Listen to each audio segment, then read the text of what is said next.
हडपसर, रामटेकडी, सुरक्षानगर, जुनी म्हाडा कॉलनी या ठिकाणी अंदाजे 15 गुंठ्यांमध्ये असलेल्या प्लास्टिक भंगार गोडाऊनला आग लागली होती। या ठिकाणी हडपसर, काळे बोराटे नगर, बीटी कडवे मध्यवर्ती अग्निशमन केंद्र येथील ब्राउझर आणि कंटोनमेंट फायर गाड्यांच्या मदतीने आगीवर नियंत्रण मिळवण्यात यश आले। सध्या कुलिंगचं काम चालू आहे। आजूबाजूला म्हाडाची वस्ती आहे। जखमी आणि जीवितहानी झाली नसल्याचं अग्निशमन अधिकारी प्रमोद सोनवणे यांनी म्हटलंय।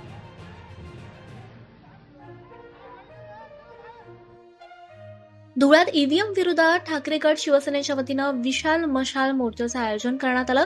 या संदर्भात आज ठाकरे गट शिवसेनेचे पदाधिकारी आणि माजी आमदार अनिल गोटे यांनी पत्रकार परिषद घेऊन या संदर्भातील माहिती दिली। 9 डिसेंबर सोमवार रोजी या मशाल मोर्चाची सुरुवात धुळे शहरातील छत्रपती शिवाजी महाराज पुतळा येथून होणार आहे।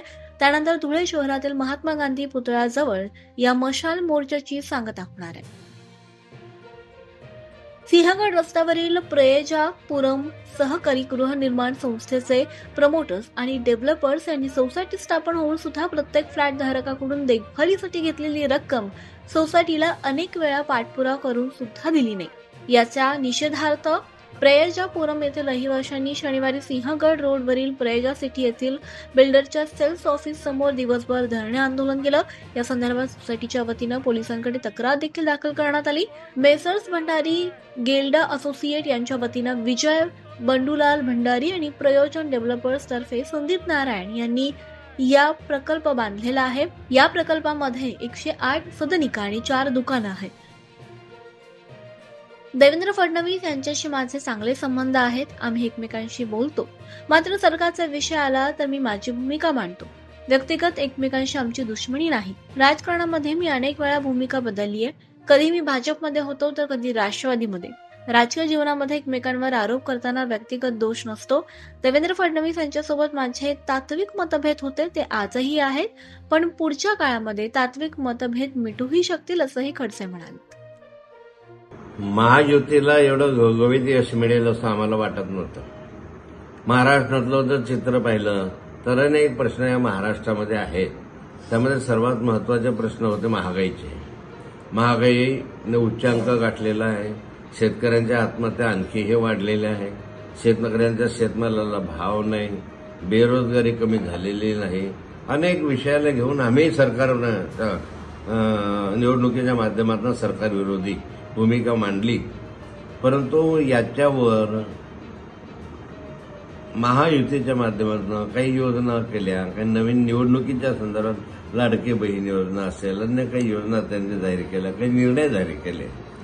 जे निर्णय जे आहेत त्याची अंमलबजावणी कठीण आहे करणं असं आम्हाला वाटतं, आजही वाटतं, परंतु त्या संदर्भामध्ये त्यांनी निर्णय जाहीर केले आणि लाडक्या बहिणींच्या खात्यामध्ये 7,500 रुपये महिन्याला म्हणजे एकत्र 3 महिन्याचे पैसे टाकायला सुरुवात केली।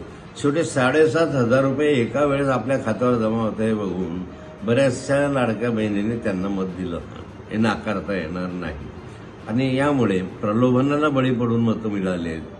त्यांनी या ठिकाणी खरं 100 रुपये अप्रत्यक्ष लाच या ठिकाणी दिली आणि त्यांच्या माध्यमातून मतं मिळाले। हे निर्भेळ यश नाहीये। हे बघा, राजकीय जीवनामध्ये अनेक व्यक्तींबरोबर आमचा सहवास झालेला, संपर्क झालेला आहे।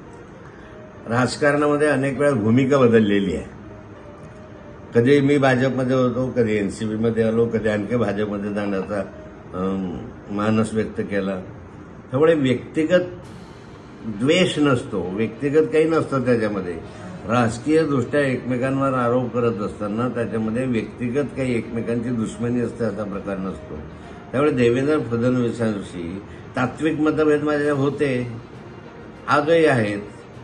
पुढच्या काळात जसे ते तात्विक मतभेद मिटू शकतील।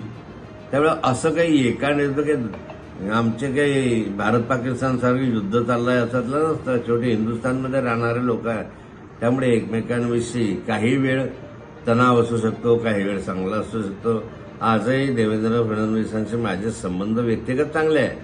व्यक्तिगत माझं बोलणं त्यांनाही चांगलं आहे, त्यांच्याशी मी बोलतो, पण विषय जर एखादा सरकारचा आला किंवा असा एखादा विषय असला तर त्या भूमिका विरोधी पक्ष म्हणून मी घेणार आहे, घेतोही आहे। दिल जमाई हा विषय त्याच्यामध्ये नसतो, तात्विक मतभेद आहे। हे तात्विक मतभेद मिटले तर एकत्र एकमेकांशी अधिक जवळचे संबंध येऊ शकतात। टिटवाळा येथे एक धक्कादायक प्रकार समोर आलाय। एका गृहसंकुलाच्या परिसरात शुक्रवारी मध्यरात्री एका महिलेवर 4 भटक्या श्वानांनी हल्ला चढवत तिला गंभीर जखमी केल्याची घटना घडली आहे। त्याचे सीसीटीव्ही फुटेज सुद्धा आता समोर आले। सदर महिलेची प्रकृती चिंताजनक असून तिला मुंबईतील जे रुग्णालयात दाखल करण्यात आले। भटक्या श्वानांनी केलेल्या हल्ल्यात ही महिला जखमी झाली आहे। साधारणपणे या महिलेचे वय हे 60 वर्षे असून भिक्षकरी किंवा ती कचरा वेचक असण्याची शक्यता प्रत्यक्षदर्शींकडून व्यक्त करण्यात आली आहे। दरम्यान या महिलेची ओळख मात्र अद्याप पटलेली नाही।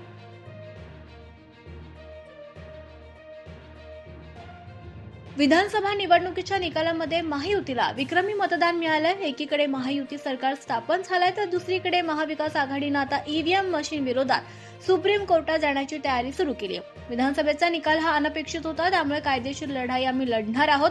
लोकांची मागणी आहे, त्या मागणीचा आम्ही आदर करतो। आम्ही ईव्हीएम विरोधात सुप्रीम कोर्टात जाणारच आहोत, अशी घोषणा राष्ट्रवादी शरद पवार गटाच्या खासदार सुप्रिया सुळे यांनी केली आहे। अनेक पुरावे आम्ही दिलेले आहेत। तुमच्या चॅनलवर प्रशांत दादांचा एक व्हिडिओ मी तुमच्याच सगळ्यांच्या चॅनलवर पाहिलेला आहे।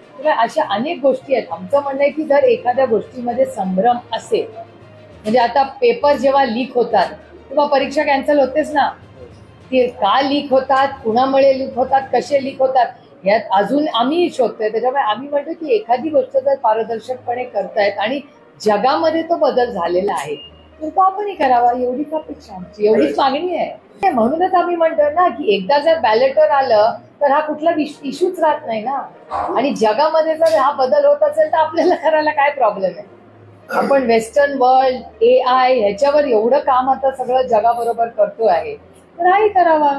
किती मला सांगा, हे लोकशाहीच्या किती विरोधात आहे मला सांगा। लोकशाहीमध्ये कुणाला एखादी मागणी, आता तुम्ही सगळे चॅनलवाले आहात, साधं बघा, तुम्ही इलेक्शन मध्ये प्रत्येक गाववाडी वस्तीवर जाऊन विचारत होता ना कुणाला मतदान करणार, काय आहे, कोणाची हवा आहे, तो पण गुन्हा झाला का? एखादी प्रोसेस, आणि ती प्रोसेस सरकार थांबवते, इलेक्शन कमिशन थांबवत नाही, सरकार थांबवते। एखाद्या गावामध्ये एखादी ऍक्टिव्हिटी करायला जायचं असेल, एखादं ड्रिल घ्यायचं असेल, त्याच्यात गुन्हा कुठे येतो, कसा असू शकतो? आणि तो संविधानाच्या चौकीतच ही ऍक्टिव्हिटी आहे ना।